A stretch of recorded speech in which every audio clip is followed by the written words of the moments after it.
Good news, we no longer have to worry about Elon Musk being an evil billionaire because as of last week, he technically isn't one anymore, but those billionaires, they sure are evil, so let's talk about it. We hear it constantly, tax the rich, billionaires are a threat to democracy, and there's no such thing as an ethical billionaire. It is practically a liturgy on one side of politics, and I have noticed something very peculiar. The outrage only ever travels in one direction. Consider Gina Reinhardt, our designated national villain, and her long catalogue of sinister deeds. Funding the Australian Olympic team since 2012 with around $80 million, she single-handedly has kept our swimmers and rowers afloat long after the sponsors have walked away. And then there's $200 million of her own company's money committed this year to house homeless veterans, the largest private commitment for veterans this country has ever seen. Money she earned, incidentally, by digging actual wealth out of the ground. The woman is a menace. Jonathan Haidt, the social psychologist, explained why we do this. In The Righteous Mind, he argues that our moral judgments arrive first as gut intuitions,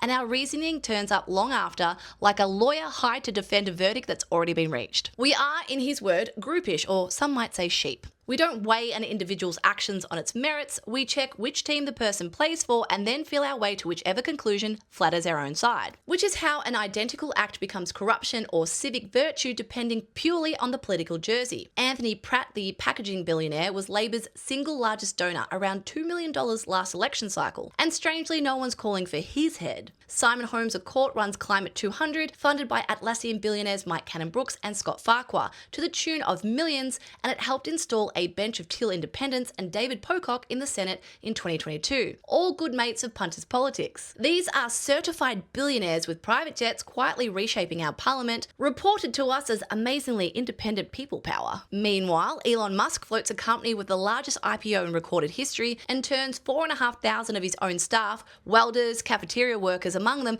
into millionaires in one afternoon. And that, of course, is a threat to democracy. Whilst the left love to police private wealth, almost no one mentions the millionaires minted by the public purse. A prime minister who will walk away with a taxpayer-funded pension for life, having produced precisely nothing, though that is a story for tomorrow's Reel. Spoiler, it's around $18 million in salary and pension alone. So notice what gives the game away. Every billionaire alive has influence and always has, so the influence was never really the objection. What's shifted is the direction of that outrage and the way we've all been handed a list of whose fortunes to despise and whose to applaud and never thought to question who wrote that list.